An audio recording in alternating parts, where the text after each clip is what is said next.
Ashwanth Gopi review ഇട്ടുണ്ടായിരുന്നു. വളരെ മികച്ച review ആണ് ഇട്ടത്. അപ്പൊ അതിന്റെ താഴെ വരുന്നത് അശ്വന്ത് ഗോപിന് പൈസ കൊടുത്തിട്ടുണ്ട്, അങ്ങനെ ചെയ്യിപ്പിച്ച റിവ്യൂ ആണ്, അല്ലാതെ ആളിങ്ങനെ പറയേണ്ട ആവശ്യമില്ല എന്നാണ് പറയുന്നത്. അപ്പൊ അതിനെ കുറിച്ച് അശ്വന്ത് ഗോപിയോടൊന്ന് ചോദിച്ചു, നമ്മളെ കുറിച്ച് കേട്ടിട്ട് പോലും ഇല്ല, പുള്ളി പടം മാത്രമേ കണ്ടിട്ടുള്ളൂ. ആദ്യമുള്ള വിനയപ്പോട് തമ്മിൽ എന്തെങ്കിലും ബന്ധമുണ്ടോ? പടത്തിന്റെ വിനയപ്പോട്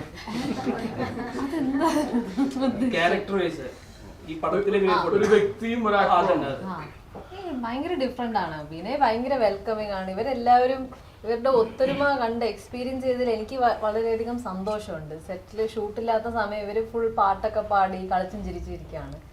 ആൻഡ് ഈ ഗ്രൂപ്പിന്റെ കൂടെ ഞാനും ഒന്നായി. ആൻഡ് അവര് എന്നെ ഇത്രയും പെട്ടെന്ന് അക്സെപ്റ്റ് ചെയ്യും വെൽക്കം ചെയ്തതിൽ എനിക്ക് വളരെ വളരെ ഹാപ്പിയാണ് ഞാൻ. പിന്നെ തുടക്കം മുതലേ ആട്ടത്തിന്റെ പ്രോസസ്സും അപ്രോച്ചും വളരെ ഇൻട്രസ്റ്റിംഗ് ആയിരുന്നു.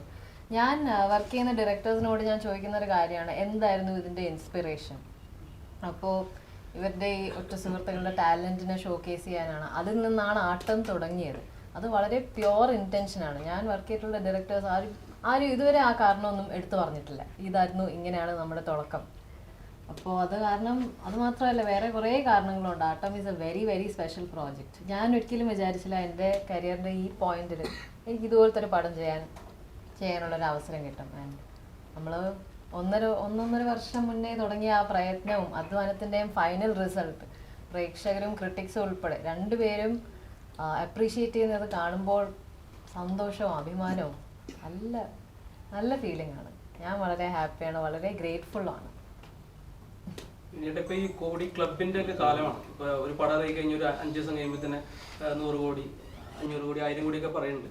അപ്പം ഇപ്പത്തെ ഒരു പോക്കനുസരിച്ച് ബിസിനസ് ലെവലില് എത്ര കോടി അടിക്കും?